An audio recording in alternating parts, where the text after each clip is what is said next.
남중권발전협의회가 최근 미국 서부 지역으로 다녀온 국외 연수를 두고 말들이 많습니다. 협의회에 소속된 지자체장들은 4차 산업혁명 대응을 위한 목적성 연수라고 밝히고 있지만 시민 열세를 낭비하는 여행에 불과하다는 지적도 만만치 않습니다. 해양기상과학관이 들어설 부지 매입 비용을 여수시가 제공한다는 계획에 의회가 제동을 걸었습니다. 기상청이 추진하는 국가사업에 굳이 열악한 지방재정을 투입할 이유가 없다는 겁니다. 순천 원도심에 조성된 문화의 거리가 성과를 내고 있습니다. 문화의 거리 옆에는 역사의 거리와 정원의 거리도 잇따라 조성돼 골목상권 활성화를 꾀하고 있습니다. 광양만권 경제자유구역청이 세계 경제자유구역협회에 정식 회원으로 가입했습니다. 경제청은 이번 회원가입을 계기로 투자 유치를 위한 새로운 기반이 마련됐다고 평가했습니다. 여러분 안녕하십니까? 월요일 밤 여수 MBC 뉴스데스크입니다. 남해안 9개 시군이 속해 있는 남중권발전협의회가 최근 미국 서부 지역으로 국외 연수를 다녀왔습니다. 네, 4차 산업혁명 대응이 연수의 주제였는데요. 지역에도 매우 중요한 분야임에는 이견이 없겠지만 시기적으로 또 내용적으로 적절했는지에 대해서는 비판도 적지 않습니다. 김종수 기자입니다. 지난 2011년 남해안 발전의 청사진을 그리기 위해 출범한 남중권발전협의회. 전남과 경남을 아우르는 9개 시군이 가입해 지역 상생을 위한 정책 마련에 나서고 있습니다. 특히 낙후된 기반시설 확충과 공동행사 개최 등을 위해 적극적인 연대 움직임을 보이면서 지역민들의 관심을 받고 있습니다. 이런 가운데 최근 각 지자체장들이 4차 산업혁명 대응과 지역 경쟁력 강화란 명목 아래 미국으로 연수를 다녀왔습니다. 취재진이 확보한 7박 9일의 일정표에 따르면 로스앤젤레스와 샌프란시스코 등 서부 지역을 중심으로 다양한 시설 견학 등이 포함됐습니다. 관계 공무원까지 대동해 20여 명이 연수에 동참한 가운데 관광지 방문도 눈에 띕니다. 이번 연수에 투입된 예산은 1억 5천여만 원. 지자체장들을 제외한 동행 인력들의 예산은 각 지자체 예산으로 충당됐습니다. 그러나 계획대로라면 하루 6시간 내외의 짧은 일정 속에 어떤 성과를 낼지 의구심이 생길 수밖에 없는 상황. 게다가 시민단체는 환경오염 등 지역 현안이 쌓여 있는 가운데 국외 연수까지 떠난 이유를 납득하기 힘들다는 입장입니다. 각 지자체마다 민생 현안이 산더미처럼 쌓여 있는 와중에 남중권 협의회는 혈세 1억 5천만 원이라는 막대한 돈을 들여 미국 연수를 다녀온 것은 시기적절하지 않고, 이에 대해 협의회는 지난해부터 계획된 데다 주말을 포함시키는 등 일정을 최소화했다면서도 시기의 적절성을 지적한 시민단체 입장을 수긍할 수 있다고 밝혔습니다. 특히 일정표와 달리 관광 일정은 제외시켰고 지자체 특성에 맞는 현지 방문으로 내실 있는 연수였다고 자평하는 한편 동행한 공무원들 역시 관련 규정에 맞춰 실시했다고 강조했습니다. 기관을 방문하고 소개를 하고 대표로서 또 우리 지자체를 갖고 홍보하고 전체 남중권의 어떤 공동적인 어떤 사업 성과를 위해서 이렇게 불가피하게 방문하게 된 것 같습니다. 지난해 일부 시의회 외유 논란으로 심리적 생채기를 입은 지역민들. 연수 결과물이 얼마나 정책에 반영될지 관심이 높아지고 있는 가운데 협의회는 귀국 후 20일 안에 보고서를 작성해 지역민들에게 공개하겠다고 밝혔습니다. MBC 뉴스 김종수입니다.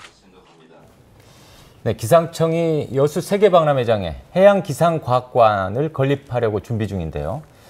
땅값만 수십억 원인데 그 돈을 여수시가 지원하려고 한답니다.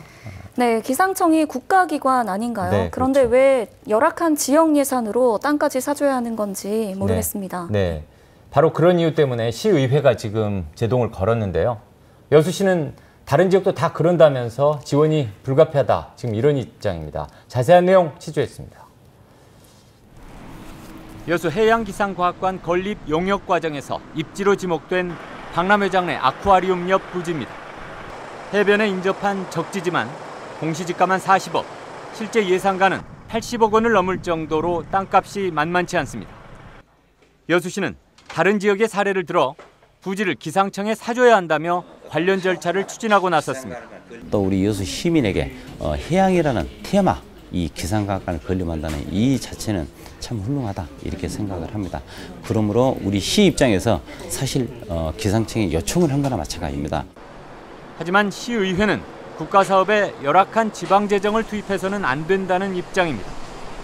국가기관은 신설 이전과 관련된 비용을 지자체에 부담시키거나 이를 조건으로 입지를 결정해서는 안 된다는 것이 2014년부터 도입된 지방자치법의 핵심 규정이기 때문입니다. 부지를 제공했던 일부 타 지역도 지방자치법이 도입되기 이전에 시행됐거나 매입 부담이 없는 공원용 시유지여서 이번 여수의 사례와는 경우가 다르다고 주장합니다. 해당 상임위원들은 자신들이라도 나서보겠다며 정부 부처 방문을 서두르는 상황. 적은 돈도 아니고 여수 예산으로 부지를 매입해서 그걸 짓도록 하느냐. 정치권하고 시가 적극적으로 노력해서 국비 확보 노력 아니면 유부지 확보 노력을 해야 된다. 과학관 부지 매입 요구에 대해 해당 상임위원회에서는 보류 결정을 내렸습니다. 또 현재 의회 내부 기류를 감안할 때 앞으로도 공감대를 이끌어내기는 쉽지 않아 보입니다. MBC 뉴스 박광수입니다. 네, 광양만권 경제자유구역청이 세계경제자유구역협회에 정식 회원으로 가입했습니다. 두바이에 본사를 둔 경제자유구역협회는 경제자유구역에 대한 정보를 공유하고 회원들과의 교류를 활성화하기 위한 비영리 단체로 전 세계 90여 개국 정부기관과 350여 개의 기업들이 가입되어 있습니다.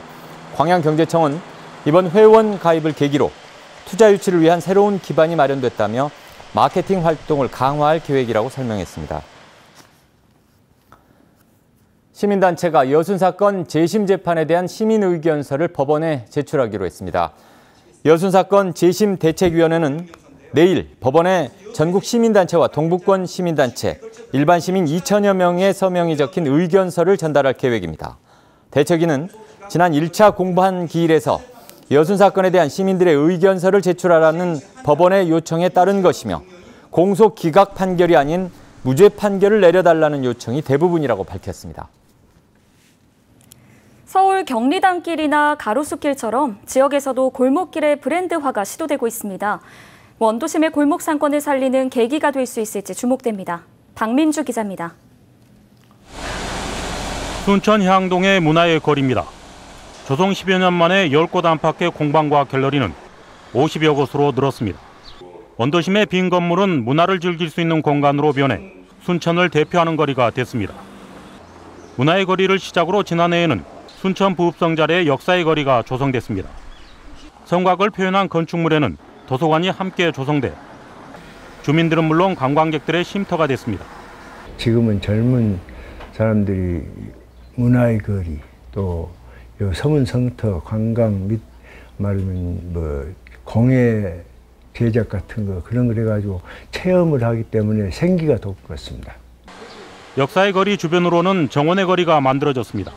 도심 속 자투리 땅에 작은 정원을 만들어 주민들이 직접 관리하는 원도심의 녹색 공간으로 탈바꿈했습니다. 이처럼 지역에서도 서울 경리단길이나 가로수길 같은 골목길 브랜드화가 시도되고 있습니다. 공방과 갤러리, 상가가 있는 골목길 상권이 주목을 받고 있지만 공공시설 유치와 원도심 주차 공간은 여전한 과제입니다. 저는 가장 시급한 거는 주차장이라고 봅니다. 한 버스가 3대 정도 들어올 수 있는 공간이 이 근처에 있어야 된다고 봐요.